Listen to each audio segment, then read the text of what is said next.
Welcome back, everybody. This is Todd Sylvester with the Todd Sylvester Inspires Belief Cast. Thank you for joining me once again, and I'm so excited to have Alli Mangrum on today. Thanks for being here. You're welcome. Thanks for having me. Absolutely. I'm excited for you guys to get to know her and to hear her story, and also seeing the amazing things that she's doing in this world, and actually trying to influence all of us to be better and to live life centered, and feeling at peace and that kind of thing. And there's so much more to it than that, but I'm grateful that you have agreed to be on. So thanks for joining us. Oh, you're welcome.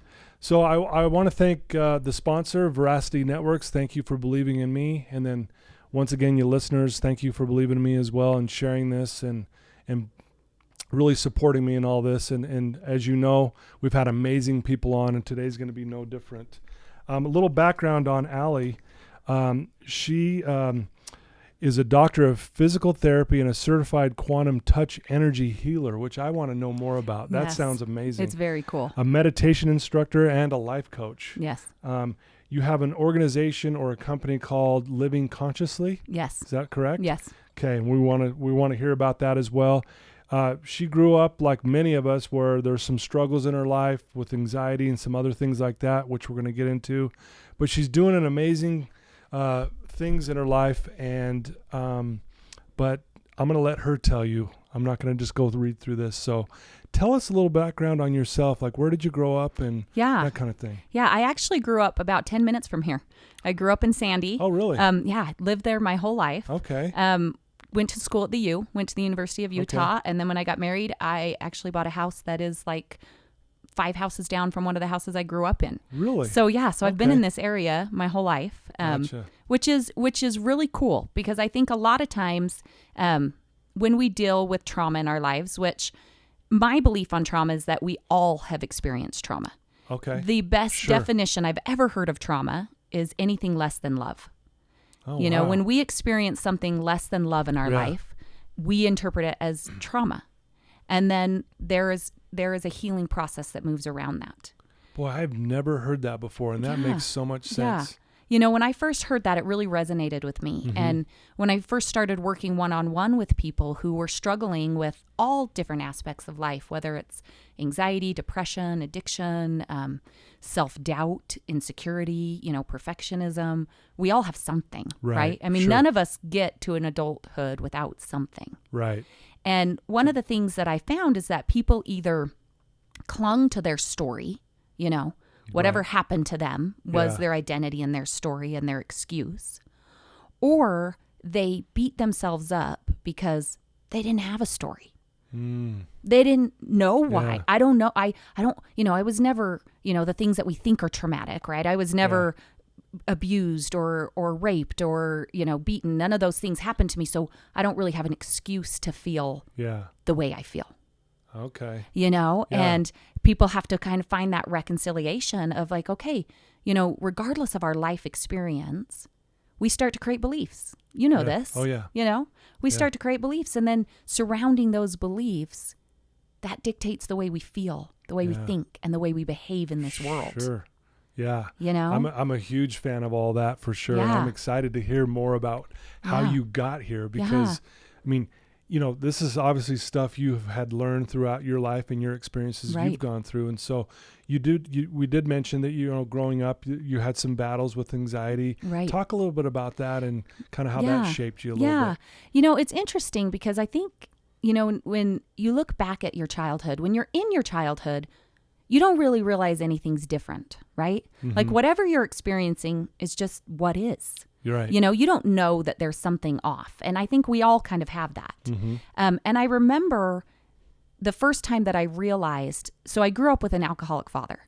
Okay. He became, let's back up a little bit. So early childhood, we came from what seemed like a very functioning family. Mom and dad are married. We got 5 kids. We go to church every Sunday. Right. Dad runs a successful business.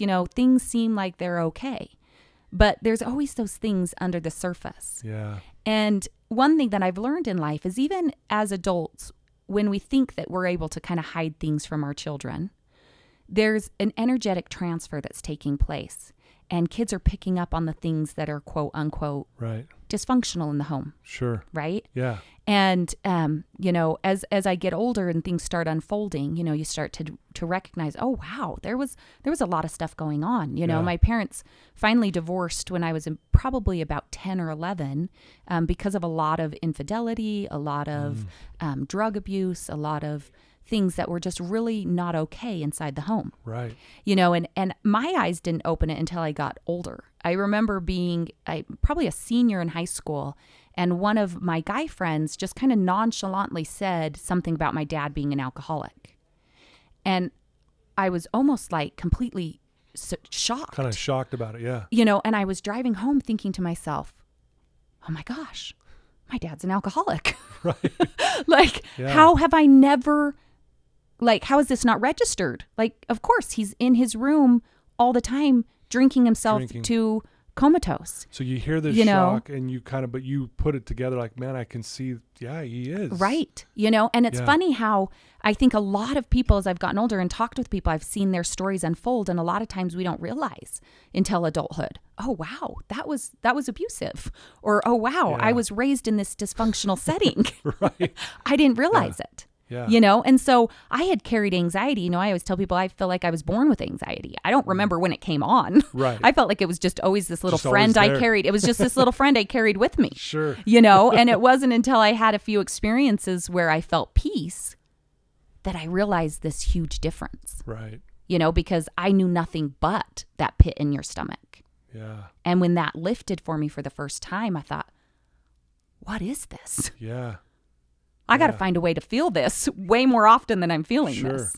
And I think a lot of times, correct me if I'm wrong, but we're something that I've been studying up on you, where you were searching for all these things outside of yourself. Yes. And this is the part I was really so excited for to hear, and for our listeners to hear, is you came to the realization that everything you needed was within you. Yeah.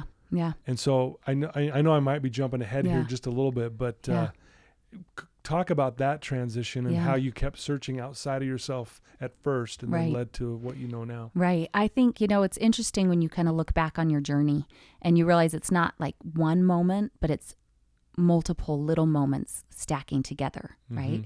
Yeah. And I go back to, I have people ask me all the time, how are you a functioning adult? I actually ran into a childhood neighbor a few months ago. Mm-hmm. And I hadn't seen her since I was, in grade school. Yeah. And she kept looking at me. She must have said 15 times in the 10-minute conversation we had, I can't believe you're a functioning adult. Like, I would have never imagined, like, everything that I saw your family go through.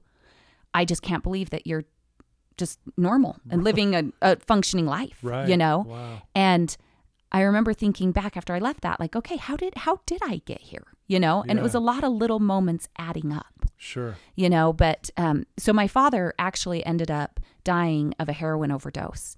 Wow. That was labeled suicide because the amount of heroin injected was beyond anything that anyone would think they would survive. Yeah. Now, whether he meant to do it or whether he was, slowly, it doesn't matter. That's what happened. Yeah. And I can remember, so me and a couple of my other siblings had gone over to his house to try to get a hold of him, and he wasn't answering.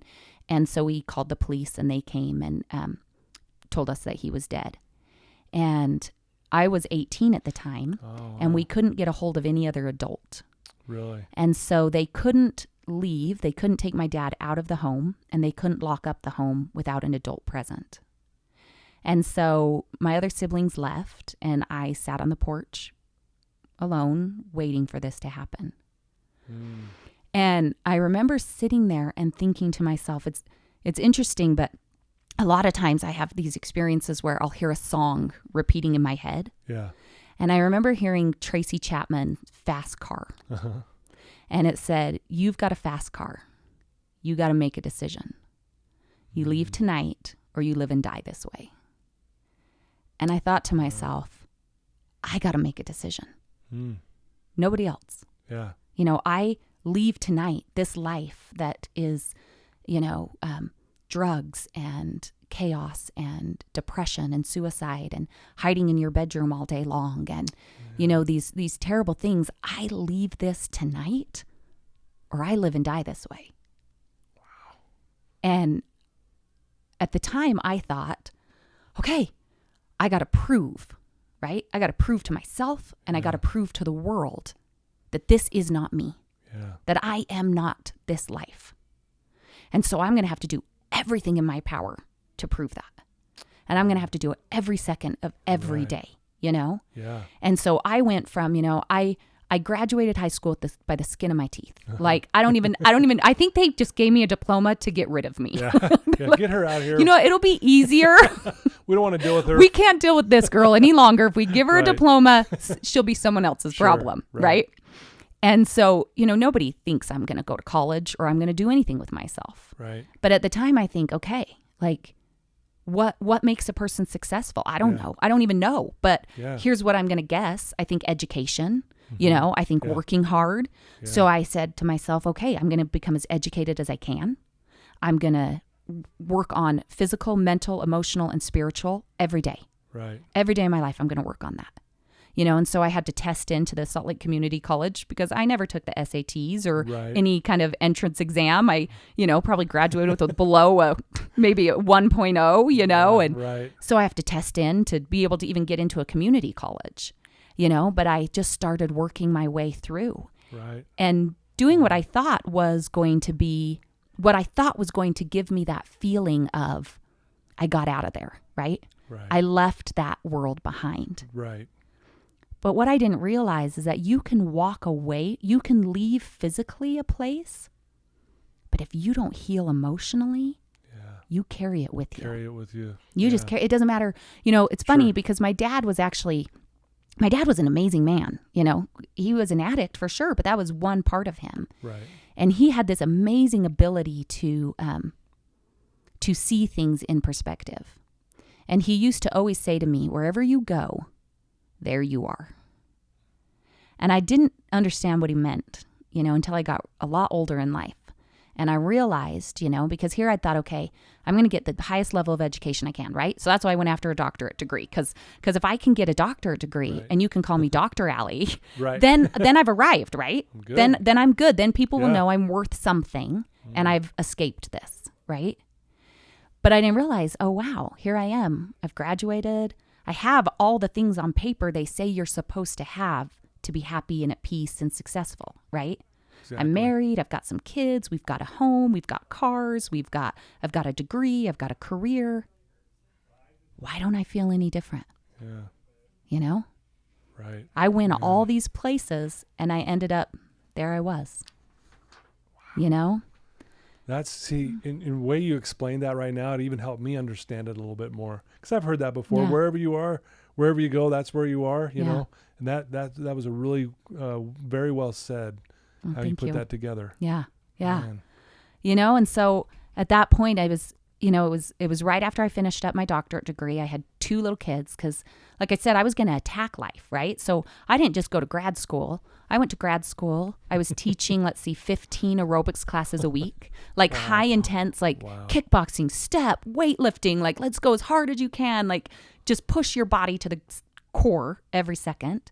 I ran a property management business. Dang. And I had 2 kids, all while I was finishing up a doctorate degree. Do you look back and go, how did I do all that? How in the world did I do that? Yeah. You know, and I graduated and my entire world, but my physical and emotional self crumbled.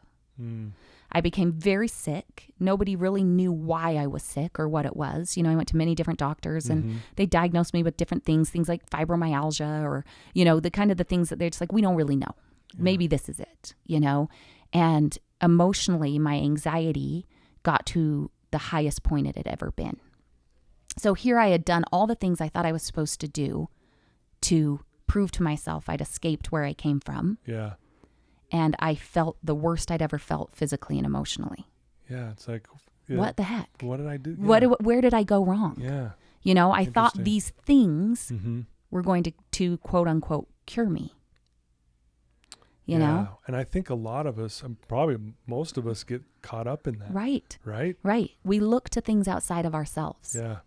and I had been teaching yoga all through this. I started teaching yoga at about 18 years old. And so I understood the power of sitting inside yourself. Mm-hmm.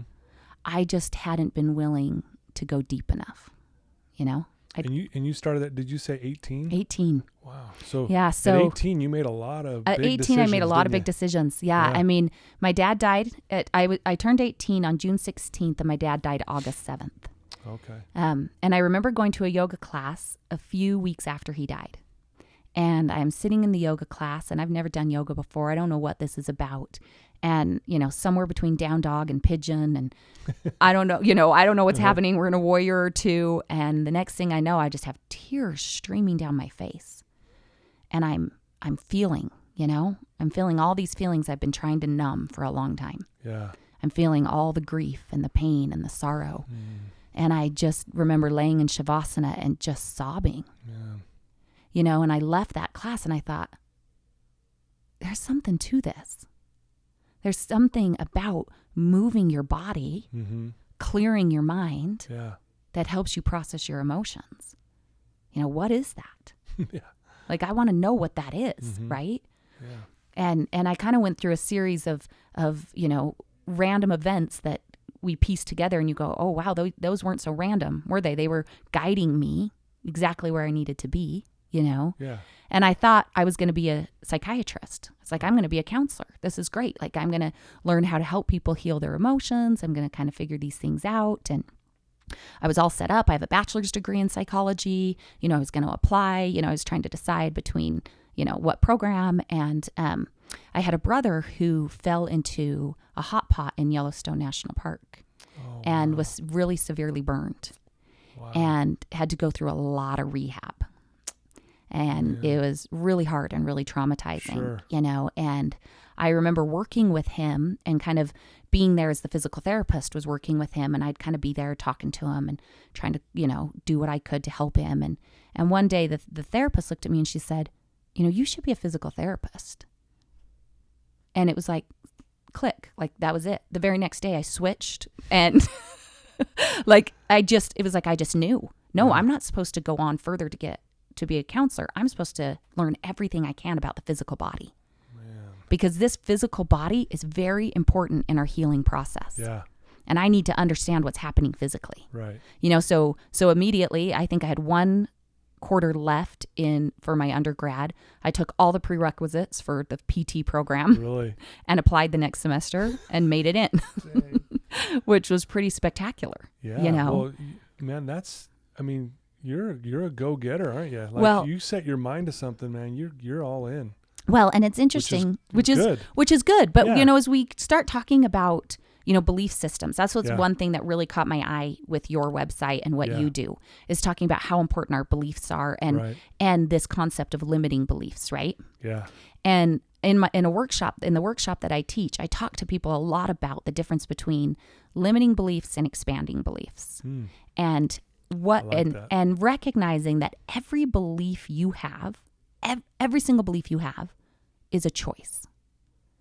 And you get to choose whether you're going to continue to believe in that. Even the simple things, right? There's some people out there that believe the world is flat. They can find evidence, we can whatever, even things that we think are so concrete, we still choose to buy into it on a daily basis, right? And then there's all these other beliefs that we carry about ourselves and about the world. And as I started diving into some of the beliefs that I carried, I realized even the beliefs that I carried that I thought were quote unquote good were still limiting me. And one of the beliefs I really had to look at was just that I'm a go-getter. Right. Because my desire to be that go-getter, to be the girl that gets it done, to be the girl that knows what's going on, kept me in a perpetual state of running. And when you're running, you're avoiding. Yeah, it's exhausting. And it's exhausting. Yeah. And no wonder I collapsed physically, mentally, and emotionally after I ran for all those years. Yeah. Right. I always tell people, I spent my 20s running. I spent my 30s healing. Now I've entered my 40s and I'm going to start living. Now that I've, been able to say, wow, that part of me that's a go-getter, she's awesome. Like, I love her. She's great. Sure. Yeah. She's a great person to pull out when you need her, Exactly. you know? Right. But I don't have to be her all the time, Okay. you know? And I Yeah. think that's a huge liberating thing when you recognize even the things that I would call strengths of mine, they can limit me if I think I have to do it all the time. Right. No, that's a good point.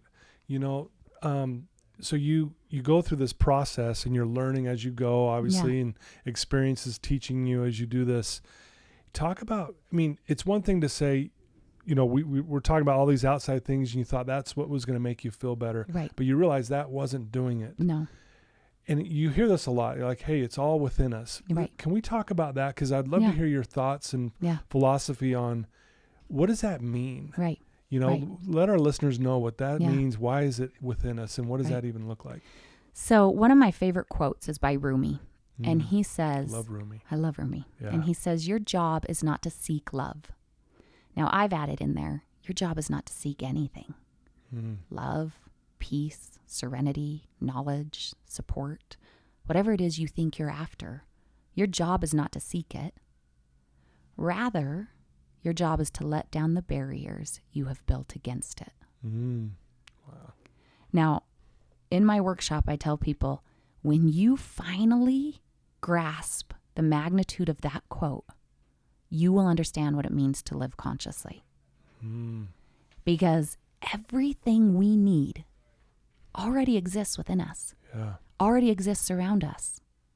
But we go through life and we have these experiences, and based on our point of view and perception of the experience, we create a belief. And then we have that belief repeat itself enough times that it becomes an internal dialogue or storyline. We tell ourselves that story enough times, and it becomes who we are. Exactly. And then we believe it becomes solidified to be the truth, right? This is just the truth. This is how the world works. This is who I am. And that drives us. And then we think, well, I'm anxious all the time. So what I need to do is I need to get rid of this anxiety. And I need to find some place of peace. And, you know, peace is going to be found in this magical moment, right? Where it releases. Yeah. And what we realize through meditation and through self-reflection and through the process of being willing to sit in us is, hey, you know what? It's not that I need to find peace outside of me. It's I need to let down the walls that I've built that keep it away from me. Wow. And I need, you know, I think one of the things that I have on my website is that I realize that none of these things are found in a fight, but they're found in a surrender. Dang. You know? Because I was going to fight, right? I was going to fight my way through this. I was going to fight as hard as anyone has ever fought to get to peace. Right. And I didn't realize for years, wait a minute, I don't need to fight for peace. I need to surrender to what's already there. Because it's here. Yeah. Everything. Yeah. Very beautifully said. I love Rumi too. And one of the things I tell typically my female clients, and I say something a little different for the male clients, and I stole it from Rumi, where I always say, quit looking for the diamond necklace. It's already around your neck. Right. You're digging in the couch cushion. Hey, has anyone seen my diamond necklace? Right. And it's like, it's on your neck. Right. Like, it's like you're saying, it's already within you. It's already there. within you. Right. And again, quit fighting against it. Right. You know, and so that's very well said. I think that's part of the issue is we just fight. We fight. Right. You got to just take a step back, take a breather. Right. Everything's okay. And that's the beauty of all this is that's what meditation and so as a quantum touch energy healer, you know, I've learned, which is really so powerful. You know, I've learned the power of just being and what it really means to just be. Right. You know, we all, you know, present moment living or being present, being mindful. It's this huge, you know, hype right now. Everybody talks about it. It's a buzzword. It's a buzzword. You know, I'm going to be more present in my life. But then when you really get to it, people are like, but I don't really even know what that means. What does it even mean? And I don't really even know how to do that. Right. It sounds glorious. Sounds Who good. doesn't want to do that? Right. But how do I get those concrete steps to get there? Yeah, right. Sure. And what I love so much is that with energy work and with meditation, you're actually retraining your brain to be present. Because our brain, like we talked about addiction before, right? And our brain is addicted to certain thought patterns. Yeah. Our brain is a reflexive organ. it has reflexive thought patterns, reflexive behaviors, reflexive emotions that it just likes to fall into. Because like everything else in life, your brain, your thoughts will follow the path of least resistance. Exactly. Yeah. You know? Yeah. So if you're used to thinking a certain way, you're used to feeling a certain way, you're used to behaving a certain way, you will just continue down that road over and over again. Right? Yeah. And what meditation does is it says, hey, you know, you want to learn to be more mindful? I'm going to help you train yourself. If you want to learn to play the piano, you have to sit down and practice. Yeah. Right? You got to practice it. If you want to learn to be present and mindful in your life, if you want to be able to sit inside yourself, then you have to practice. You have to practice, yeah. You have to be willing to do it, you know? Yeah. And the more time you spend sitting inside yourself, just witnessing what is. You know, that's one of my favorite concepts. So in the workshop that I teach, we kind of go through the different types of meditation, how to meditate, you know, demystifying it, letting go of the myths of it. Right. But then we talk about the principles behind it. And the first and most important principle is this concept or idea of becoming a witness in your life rather than a judge or a critic. Oh, okay. You know? Interesting. Because most of us don't realize it, but we got this little inner judge, this little inner critic that's constantly telling us, this is good, this is bad, this is right, this is wrong, this is how you do things, this isn't, this is not okay. That was stupid. That was stupid. What are you doing? Right. You know, it's that little voice. It's back there. Sometimes it's so quiet we don't really even hear it. Yeah. But it's just feeding us. It's feeding us our storylines. It's feeding us our limiting beliefs. It's reminding us of who we are and what our place is. Right. And what the world is going to believe of us. Right. And what we're going to get out of the world. Right. What can I even expect out of these situations? You know? And it's telling us that stuff all the time. And we're looking through the lens of a critic, or we're looking through the lens of a judge. And then that's what we're going to see and what we're going to notice. Right. And meditation is asking you to step and put that aside and say, I'm going to become a witness of my life. Dang, that's powerful. You know, I'm just going to observe this. Yeah. And let it unfold, because I guarantee you, if I know only one thing, it is that I don't know everything. Right? Right. And we think our judge's job is to confirm to us what we already believe to be true. Wow. Yeah. So it's like, you believe that you're not worth anything. I'm going to show you a million examples to back that belief up. To back it up. Right. Whatever it is you believe, your brain is an amazing, amazing servant, but it is a terrible master. Yeah. And too many of us allow our thoughts and our brain to be our master. You know? Yeah. This is who you are. Yep. You know, you're worthless. Yep. Then let's just go out into the world and prove to ourselves over and over again that we're worthless. And that's all we're going to see. When you look through the lens of a witness, you catch things you never saw before. Yeah. You see things at a different angle that were always there. Yeah. Right? Yeah. I mean, I remember a few years ago, we took our little kids to Puerto Vallarta, and we'd been at the pool 3 days, like at this resort for 3 days. And this woman walks by me and she says, oh my gosh, have your kids seen the iguanas yet? I said, no, where are they? And she just kind of chuckled and she said, they're everywhere. And I said, what? And I started looking around and we're kind of in this jungly area. And there are hundreds of iguanas all around us. Everywhere, yeah. And but they blended into the trees and they camouflaged with the, leaves. And we never saw them. Now, shifting my lens didn't create the iguanas. Yeah. They were there. They were there from the beginning. But I had to look at it from a different angle, right? Yeah. And the second I looked at it from a different angle, then it was like, how did I miss these? How did we miss these? Right. You know, and then the rest of the trip, that's all we did was play with the iguanas, right? And we do that in life over and over again. Right. You know, I'm looking through the world of, I'm looking through the world, Alli, as I got to prove who I am. Right. Because, that old saying, you can take the girl out of the trailer, but you can never take the trailer out of the girl, right? Right. Like that's what I'm from, so that's who I am, right? So no matter what I do, it doesn't matter. Doesn't matter. That's who I am. Yeah. Right? And when I can stop looking through the world with that lens and start looking at the world as a witness and just seeing what is, things start to pop up all over the place that I never imagined. And that is beautifully said. I You love know? that. That is powerful. Which is really, really, that has the power. That one concept has the power to change your life. Man, I hope listeners, I hope you're really listening to this, because this is powerful stuff. Yeah. Very, very amazing. I want you to touch base a little bit on this quantum touch energy that you do. Yeah. Talk just what is that? Yeah. So it's kind of interesting because, I go to school, I become a physical therapist, and I start working on people's bodies, right? Right. And I'm working up at the University of Utah, like the outpatient neuro clinic, and we're doing things where I'm massaging and traditional physical therapy stuff. And suddenly I start to pick up on stuff that I'm like, what is this? Why am I all of a sudden feeling this overwhelming grief? Or how the heck do I know that this guy just started smoking again when he had to stop because that's why his leg was amputated? I'm picking up on these things that I'm thinking, how do I know this? Right. What is this? Yeah. And I have no way of understanding what's happening. And to be honest, I'm a little scared, right? Right. Like, oh, wow, I don't know why I can feel what this person is feeling. And I don't know why I'm getting this image of something that's happening, or why I feel this overwhelming urge to ask this specific question that leads this person down this path. And so I was like, I should probably figure this out, right? And so I start studying and I start Google searching, trying to figure out what is happening, why am I picking up on emotions inside somebody's body? And I came upon what was actually called the Upledger Institute. And I started reading all about what's called craniosacral therapy, which is one of the forms of therapy that I do. And it talks all about how we can store emotions in our body.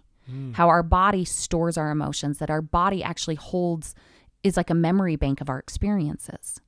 And things that we haven't yet been able to process, when we begin to move our body in a certain way, those emotions come up. Okay. Now, you ask any yoga instructor and they will say, oh yeah, like I see people cry all the time when they get into a certain posture. Yeah. And they don't know why. They come up after and say, I got into pigeon stretch and I started opening my hips and suddenly I was remembering this, experience as a child and I'm crying. They're not quite sure what's happening. Yeah. You ask anyone that works in a field where you touch the body, a hairdresser, an esthetician, how many times somebody has opened up about their life to them. Yeah.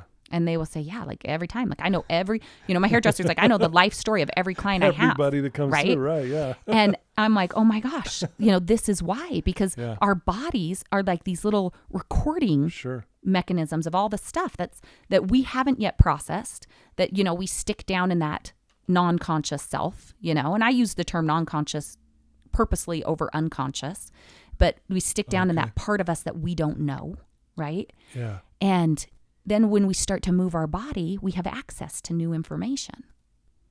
And so that's fascinating. Which is such a powerful tool. Yeah. And so I thought, okay, I want to learn more about this. And so I went and I took all these trainings through the Upledger Institute, and trained in what's called somato-emotional release. So you're releasing emotions through the body. Wow. And started helping people heal from things that they hadn't ever been able to access, most of the time without even having to speak. I don't have to talk about this childhood trauma. Right. I don't have to fully understand, and I think that's one of the biggest things is we want to make emotions logical, where emotions are emotions. They come from emotions and logic are two completely different centers of the brain. Right, they couldn't be more opposite, right? I mean, your emotion is at the very bottom of your brain stem, most primitive mechanism we have, right? Yeah. We had emotions for, I don't know, decades before we had the logic to make sense of them. Right. Right? Yeah. Before this frontal cortex came around, right. But now that we have it, we think, oh, I need to make sense of every emotion I have. Yeah. And then that trips us up because we can't. And so when we're able to sit inside of our bodies, we're able to process emotions and things at a such easier, faster rate because we're clearing it from the body. Right. And I always tell people, you can know something cognitively and logically. Like I can tell you till the cows come home, you are of worth, right? Yeah. You hold worth and value. And you can say, I know I do. But until you feel like you do. Yeah. It's a huge difference. Doesn't change. Yeah. It's kind of intellectual belief versus the heart belief. Right. Yeah. Right. For sure. And somato-emotional release and energy healing is all about getting back into your body. Wow. And so as I'm doing this releasing emotions through people's bodies, I'm picking up more on this feeling of kind of a wave running through their body. And Yeah. again, I'm like, I don't know what this is. Right. This is really interesting, Yeah. but I'm not sure what it is. And if I just clear my head and surrender to this wave, we go on this amazing journey, and people come out of a session and they say, I feel so good. You know, and so I again thought, I better figure out what this is. Yeah. And I started studying, and I'm like, okay, I think what I'm doing is I'm tapping into people's energetic bodies. And I didn't really even know we had an energetic body. Right. Because nobody told me that. Yeah. I went to college for 8 years and nobody mentioned it. Yeah. I never heard that once. Right. So I'm like, I better study this, right? Yeah. And so I studied a lot about our energetic anatomy. Turns out our energetic body has an anatomy just like our physical body. You know, we have meridian lines that carry energy through us, just like our vessels carry blood through us. And our energetic body affects the way we're feeling physically, mentally, and emotionally. And I realized this is a really important piece, right? Yeah. None of these things are the end all be all, Right. but they're pieces, They're pieces right? of- They're yeah. pieces of the puzzle. So Right. it's like, if I can also address, if I can address what's happening physically, what's happening emotionally, help change some thought patterns, and move someone's energy, that's a pretty full picture, Yeah, for sure. Yeah. And so quantum touch energy healing is just about being able to feel somebody's energy and how well it's flowing through the body, clearing blocks that may be Right. causing resistances that can affect, like I said, anything from, how your gallbladder's functioning to your feelings of insecurity. It's the energetic body is really tied into our physical and our emotional state. Wow. I'm learning here. This Right, is awesome. which is really cool. This is good stuff. And you kind of start to find that things show up in your energetic body Okay. before they show up in your physical. So if you know how to keep your energetic body healthy and flowing and moving, it also is a preemptive measure to clearing out some physical things that may come later. Okay. So that's one piece of the workshop is we talk about, okay, here you have an energetic body. Let me just give you a little education about it so you know it. Yeah, right, Here's what your energetic anatomy looks like. Here's how it affects you. And then I teach you some meditations and some self-reflection things that you can do on your own to get energy moving. Okay. And then just like, someone comes to me for physical therapy, like, oh, my ankle's hurting. I can show them a few stretches on their own. If that clears it up, great. If that doesn't clear it up, come see me and I'll mobilize it, right? Yeah. So same thing with the energetic body. Try these meditations. Try clearing your energy on your own. If that doesn't work, come in and we can do a session that moves your energy for you. Gotcha. Because I just become a catalyst. Yeah. I'm just, that's all I am. Sure. I'm just a conduit. I'm not, there's a universal energy flow around us. And I'm just helping to tap into that energy around us, move it through you, and get things flowing better. Wow, that's awesome. Yeah. That's got to be a neat experience to be able to do that. It's very, Right? very, very cool. Yeah. And I feel so grateful every day that I have the opportunity to do that. Because really, I tell people, I'm doing my job right if I'm doing nothing at all. Right. Which is pretty cool. Which sounds, Which sounds counter, when how I does that first, work? right, when I first started doing this, I always came in with an agenda, Yeah, right? My clients would sure. come see me. You're coming to see me, so my job is to fix you, right? You're here with a problem. I'm going to fix your problem. Yeah. And my mentor used to always say to me, why do you think you know the answers more than they know the answers? Yeah. Why are you limiting them based off of what only you know? And when she put it that way, I was like, whoa. You're right. Because Yeah. I don't know a lot. Sure. So why am I limiting their growth based off only what I know? Yeah. That's a good way to look at it. So for I'm sure. going to just connect into their energy. I'm going to shut off the left brain almost. I'm going to shut off all the reasoning and logic and the things that are trying to tell me how things are supposed to be. And I'm going to be a witness to this person. Yeah. And whatever we see, whatever we find, we're just going to move through it as we find it. Right. And That's then awesome. it's effortless, which is pretty powerful. Yeah. That's amazing. Thanks for sharing that too. No, That- you're that was- welcome. I'm sitting here learning, going, man, this is so amazing. It's very stuff. cool stuff. There's a lot here I want to talk about, but one of the things, just for our listeners, what does a day in a life look like for you? Like, what do you do Right. to keep yourself, centered or, and feeling, present and that kind of stuff? What does it look like? What do you do? 2 things that are very important to me is that I move my physical body. and then I clear my mind. Okay. And so one of my catchphrases I always tell people is, may your heart find peace and your mind a place of stillness. And I find that through movement and then through clarity of clearing my mind. Okay. And so, I'm very physical. Like I said, I taught aerobics classes for years. Yep. And so every day I make sure I include something that moves my body. Yeah. Whether that's mountain biking or hiking or running or a dance class, whatever. I need to move my physical Get body. moving, yeah. Right. And then I spend every day, sometimes it's 5 minutes, sometimes it's 45 minutes in a state of meditation. And there's so many different kinds of meditation, that's what's so fun. I noticed on your website you got all types of forms and certain situations like letting go of control and things like that. I thought, wow, that's fascinating. Right. How there's so many different ways. There's so many different ways to meditate. And it's like exercise. There's so many different ways to exercise. Yeah. It doesn't matter if you run or swim. It's going to be good for you. Yeah. But if you, are looking for a specific outcome, then you can tailor your meditation to help you reach that. Yeah. Right. Right. And some of us just respond differently. Like some of us, it's easy to sit and close our eyes and focus on our breath, where someone else that drives them crazy. Yeah. And they need something that has a little bit more movement, or they need something that gives their mind, a whole bunch of things to think about. Right. And that helps them stay present. So, that's one of the things that I think is really important, is taking the time every day to move physically and then to connect into yourself for a little bit. Okay. I love that. Yeah. Yeah, that's great advice for all of us, actually. Yeah. And so you say you do it roughly around 40, 45 minutes of that kind of silence? Well, I mean, meditation? It depends. Some days all I have is 5 minutes, Yeah. Okay. So one of my favorite things is called a sigh of relief or an ujjayi breath, which is, it's a way to reset your nervous system. So it's a way to kind of calm your body and bring yourself back into a state of rest and relaxation. Right. And there's actually a lot of science behind it, which is really cool. It resets that sympathetic nervous system and brings you back down into the parasympathetic, right? Okay, For those of you who kind of know that, get out of fight or flight and get into rest and relax, And you can do that as easy as one breath. You take a big breath into your belly and you sigh it out. Yeah. And just that will reset you. And sometimes maybe that's all I have time for. Yeah. And that's okay. I did a couple sighs of relief. I got connected back into my body. Yeah. I felt myself present in the place I was. There's a meditations that I teach. One of my favorite ones is called Connecting to Your Senses.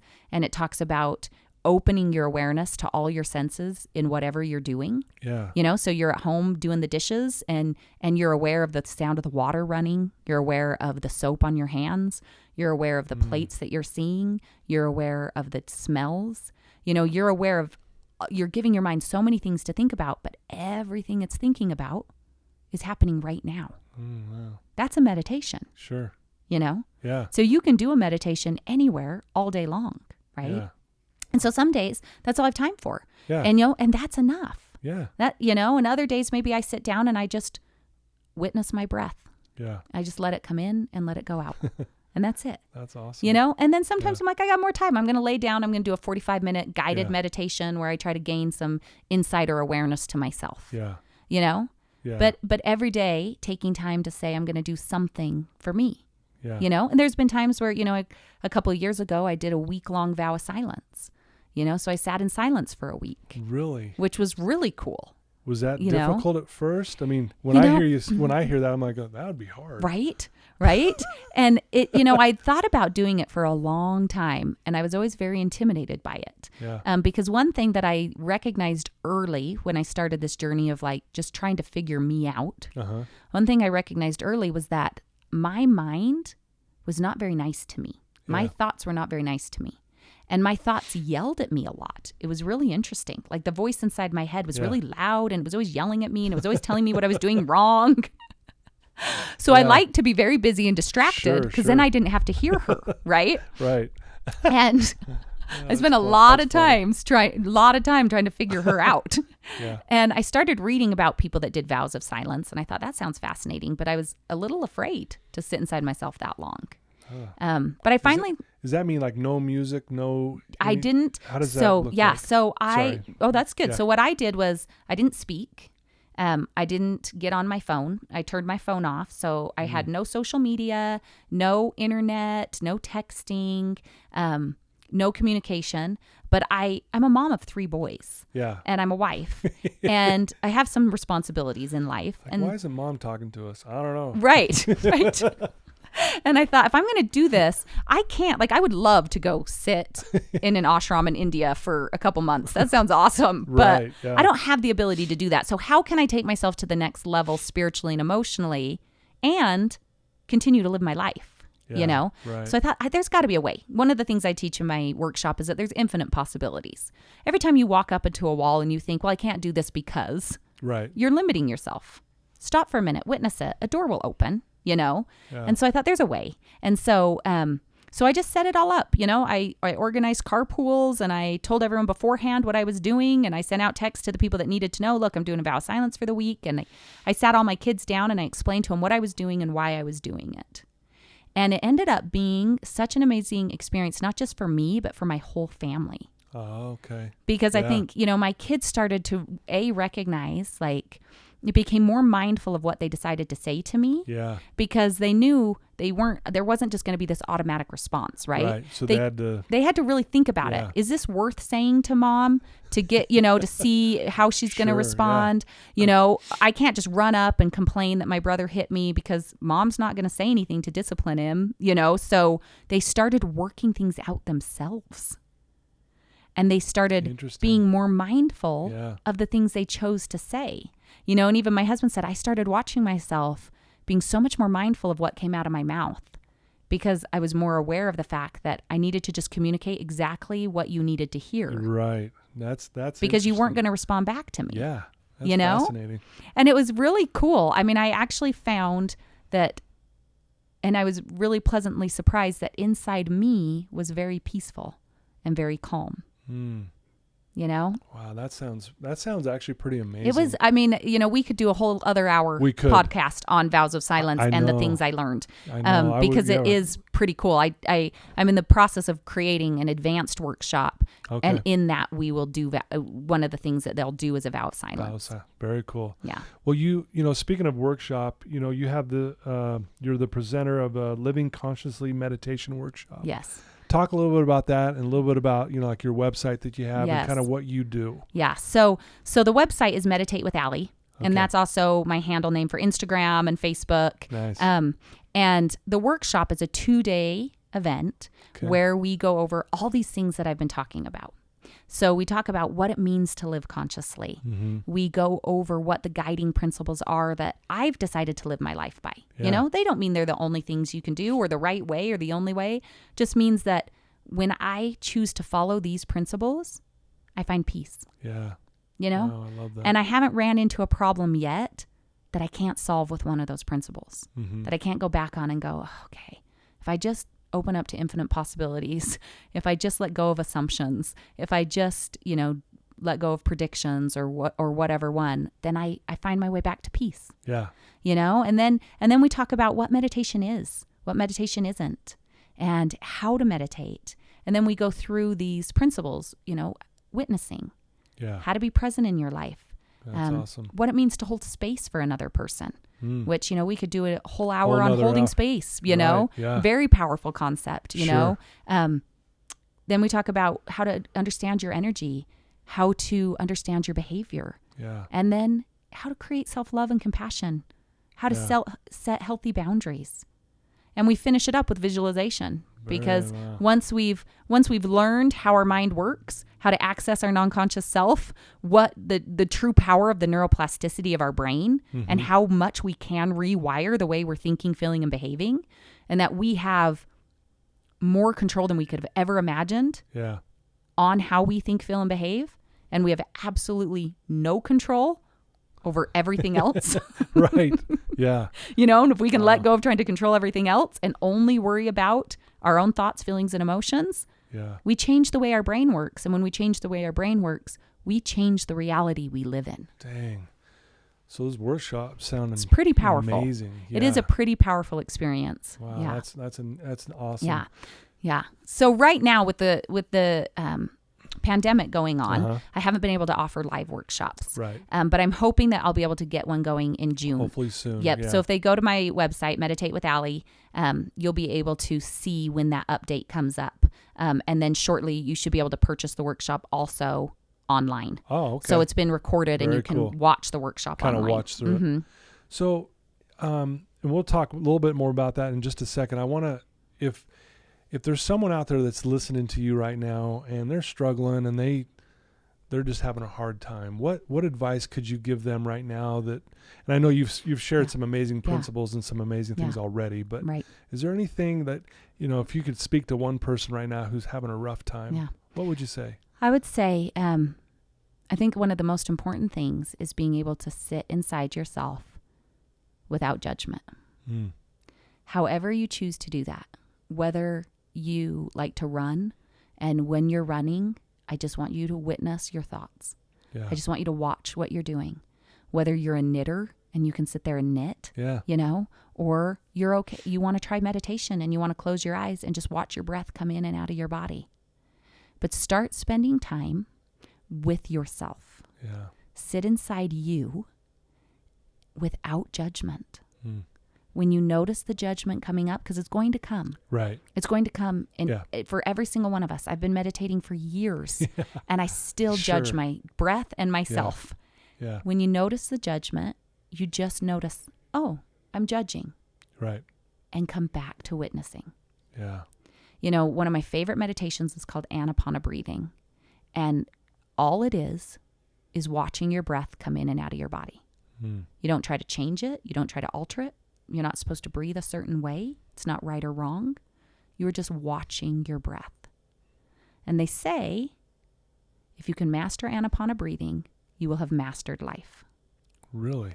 And what does it mean to watch it though? Right? It's when you haven't when you haven't done it before, it's confusing, and that's why it's so powerful, because what that means is I'm going to let it be what it is without trying to change it, without trying to fix it, without trying to make it be what I think it's supposed to be, right? I'm going to accept it. Dang. Now, can you imagine if you could do that for your life? Right. Could you imagine if you can just witness your life and say, I don't have to fix. I love what you have right here. The most delightful surprise in life is when you recognize there's nothing wrong with you. Yeah. If you could say, I don't have to fix myself. I don't have to change myself. I don't have to be what I thought I was supposed to be or what everyone else thought I was supposed to be. I don't have to prove myself. Mm-hmm. I can accept it. Wow. And I can let it be. Yeah. I can let go of controlling it. Yeah. Right? And if you can master that concept with something as benign as your breath, right? Yeah, right. And then you take that skill and you go into a situation, maybe you come home and you're having an issue with your spouse. Yeah. And you can step back and say, I'm going to witness this instead of judging it, controlling it, trying to fix it. I'm just going to observe it. I'm going to let it be. I'm going to accept it. Wow. Powerful. Because what you'll find is the moment you accept something for what it is the moment it becomes what it was always meant to be. Mm-hmm. Wow. Very well said. That's powerful. It's powerful. Wow. So, I'd say just watch your breath. Yeah. You will learn, there you go. you will learn more about yourself from that exercise than anything else. Just watch your breath, and whatever happens is okay. Yeah. There you go. Wow, that's great advice, actually. Yeah. Very good advice.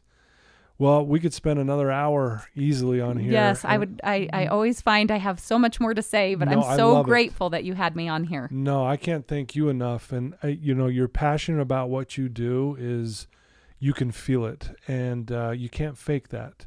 Right. I've always said you can't fake energy. Right. And I feel your positive energy, and I want to thank you for being willing to be vulnerable a little bit about what the stuff you struggled with. And I look back on your story, just this short time we've been together, had you not gone through all those tough times with your family, you wouldn't be doing what you're doing today, probably, right? Right. So I've always told my clients, life happens for you. Right. It's all just, it's just orchestrating to where you get to where now you're a light to this world, and you're just doing great things, Alli, and I thank you for letting me reach out to you and invite you on here. Yes, well, thank you for having me. I really appreciate it. Yeah, you betcha. Well, So it's meditatewithalli.com. Yep. Is that your website? Yep. The website is meditatewithalli.com, and Alli is ALLI. Perfect. Yeah, I was going to make sure you spelled that so they Yeah. get that down. So there you go, listeners, another amazing person. And I just feel so blessed that I get to sit across these amazing people and hear their stories and what they're doing. And I'm just fascinated. I learned so much from you today, Alli. And so there you go. Please share this with people that you know that may need to hear this. Thank you for believing in me and supporting me. And it just means the world to me. And I'm just grateful that we have people like Alli in our lives that can show us the way and to be a light to us and really help us realize that we are good. Yeah. And everything's okay. Right.